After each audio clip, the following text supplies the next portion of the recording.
Hyderabad metro రైలును పటాన్చెరు సంగారెడ్డి వరకు విస్తరించాలని మెదక్ ఎంపీ రఘునందన్ రావు డిమాండ్ చేశారు.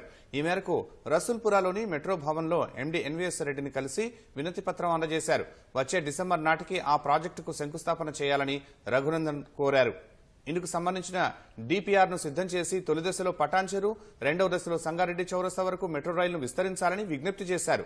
30 రోజుల్లో డీపీఆర్ సిద్దం చేసి మంత్రివర్గం దృష్టికి తీసుకెళ్తానని మెట్రో ఎండీ హామీ ఇచ్చారన్న రఘునందన్ ఆ తర్వాత కేంద్రంతో మాట్లాడతానని తెలిపారు.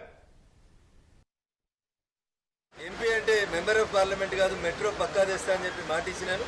ఆ మాట ప్రకారం నన్ను మెదక్ పార్లమెంట్ సభ్యునిగా గెలిపించడానికి భారీ మెజార్టీ ఇచ్చినటువంటి పటాన్చెరు సంగారెడ్డి నియోజకవర్గ ప్రజలకి రుణం తీర్చుకోవాలనే ఉద్దేశంతో మెట్రో సీఎండీ గారిని కలిసి మొదటి ఫేజ్ లోపల పటాన్చెరు, రెండో దశ లోపల సంగారెడ్డి వరకు ఈ మెట్రోని ఎక్స్టెన్షన్ చేయమనేటువంటి వినతి పత్రాన్ని ఈ రోజు వరకు అందజేయడం జరిగింది. 30 days లోపల డీటెయిల్డ్ ప్రాజెక్ట్ రిపోర్ట్ ని తయారు చేసి రాష్ట్ర ముఖ్యమంత్రి గారు కేబినెట్ అప్రూవల్ కి పంపిస్తాం. ఆ తర్వాత భారత ప్రభుత్వానికి ఫైల్ పంపిస్తాం. వెంటనే మీరు దీన్ని ఢిల్లీలో ఫాలోఅప్ చేసి శాంక్షన్ తీసుకురమ్మని సీఎండీ గారు చెప్పడం జరిగింది.